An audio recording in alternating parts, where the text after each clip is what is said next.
بسم الله الرحمن الرحيم الحمد لله رب العالمين والصلاة والسلام على أشرف المرسلين سيدنا محمد وعلى آله وصحبه أجمعين ugu horeyn waxaan halkan salaan ugu dirayaa dhammaan ardada jaamacadda qayb kasta ay ka mid yihiin qaasatan waxaan salaan gaar ah u dirayaa ardada dhigata kulliyadda caafimaadka ayaan si fiican u salaamayaa aanan ku soo dhaweynayaa jaamacadda Muqdisho qaybteeda kulliyadda caafimaadka aniga waxa la yiraahdaa Dr. Maxamed Xuseen Boodaaye waxaan diinka ahay ama amiidka ahay kulliyadda caafimaadka waxaan kaloo mahadnaq u dirayaa ama salaan gaar ah u dirayaa ayadana maamulayaasha jaamacadda madaxda jaamacadda iyo shaqaalaha jaamacadda oo idilse u dhan yihiin oo suurto geliyay inay ardada Soomaalida oo meeshan ku dhibaateysneed ay u furaan kulliyad tayadeeda iyo mataqaana baaxadeeda intaas la eg ay u furaan magaalada Muqdisho iyo nawaaxigeeda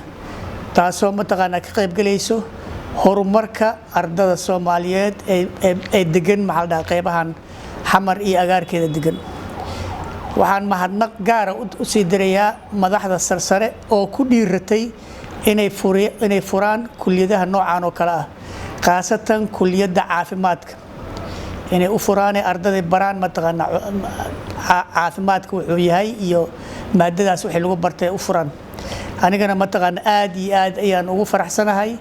inaan noqdo amiidkii ugu horeeyay ee kulliyadda caafimaadka ee jaamacadda Muqdisho ee ka soo saaro arday ama taqaatiir tayo leh waxtar leh ayaga wax is anfaca wadankoodana wax anfacaya hadii Ilaahay yiraahdo waana ku dadaalaa inta tabartayda ayaan mataqaana aad iyo aad culays ku saaraa hadii Ilaahay yiraahdo anigu qaasatan waxaan ahay taqaatiirtii hore ee wadanka ku soo laabatay qurbo ku maqnaan jirtay oo hadda wadanka ku soo laabtay oo gartay mataqaana inay wadanka wax geliyaan ee tacab geliyaan ee wax soo saaraan cilmigii la soo baray iyo wixii la soo baray mataqaana dib ugu soo celiyaan wadanka ardadina wax baran alxamdulillah waana ii suura gashay hadii Ilaahay yiraahdo xogaa yar taariikhda jaamacadda dan ka sheekeeyo jaamacadda Muqdisho waxa la aasaasay waqti xilli xun ay dagaaladii iyo dhibaatadii ay socotay dhalinyarada ay u badnaayeen kuwa tacburay oo mataqaana dibadda iska aaday kuwa guriyaha iska joogo iyo kuwa mataqaana qori qaatay oo dagaaladii iyo ka qayb galay nasiib xumada ka bacdi jaamacadda waxa lagu bilaabay culunta yaryarka ah educationka lagu bilaabay ka bacdi social science ka ku xigay tartiib ay u kobcisay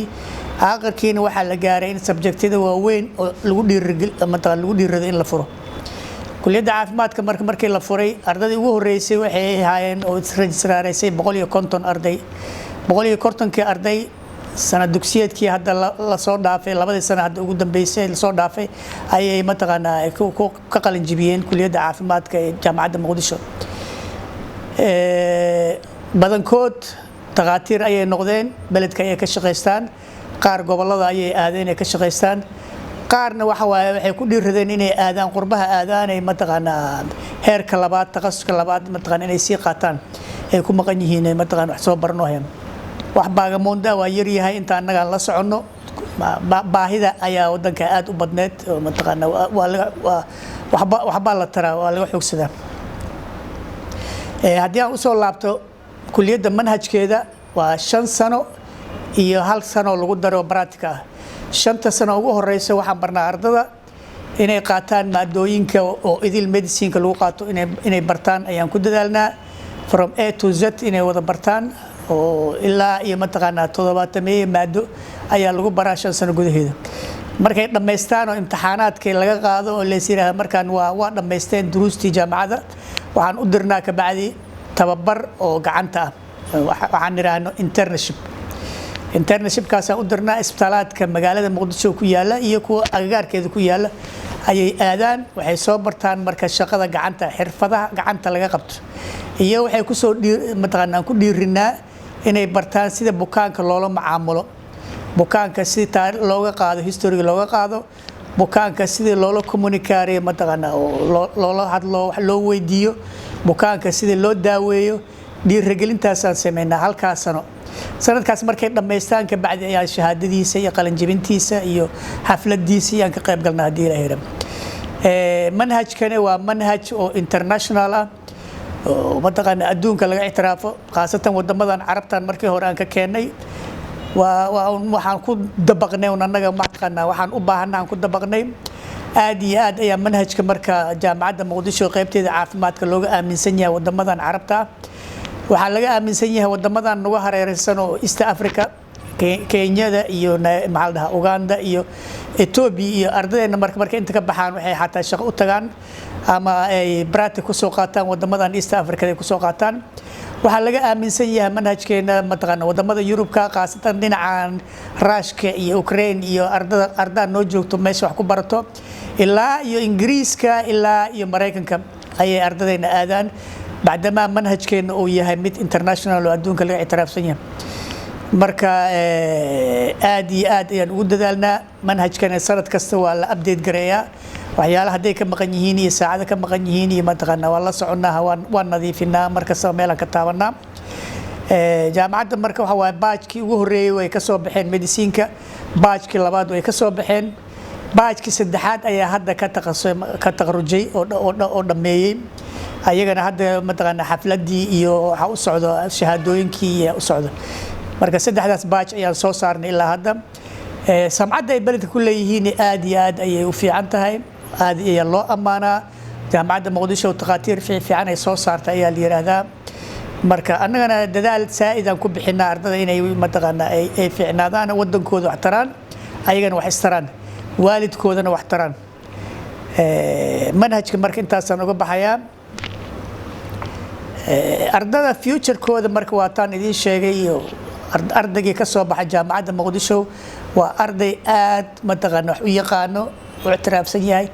dad baa dhahaya mataqaana xamar maxaa lagu bartaa iyo Soomaaliya maxaa laga baran karaa iyo annaga waa beeninay haddaan nahay jaamacadda muqdisho. ardadeena waxaan tusinay mataqaana inay u qalmaan ardada adduunka ama takhaatiirta adduunka inay u qalmaan ayaan tusinaa inay yihiin. marka waxaan ku soo dhaweynayaa arday kastoo Soomaali ah oo magaalada xamar joogo ama agagaarkeeda joogo inay wax bartaan, inay mataqaana ku soo biiraan kulliyadda caafimaadka ee jaamacadda muqdisho ay leedahay. annagana waxaan ballan qaadaynaa inaan ka soo saarno dhakhtar tayo leh, waxtar leh inaan ka soo saarno ayaan ballan qaadaynaa haddii ilaahay rabo. marka ugu dambeyntii waxaan leeyahay takhaatiirta kuwii mataqaana ka qalin jibisay jaamacadda muqdisho, khaasatan qaybtan oo mediciinka, waad mahadsantihiin. dadkii mataqaana wax tara wadankooda wax tara Allah idin ka dhigo,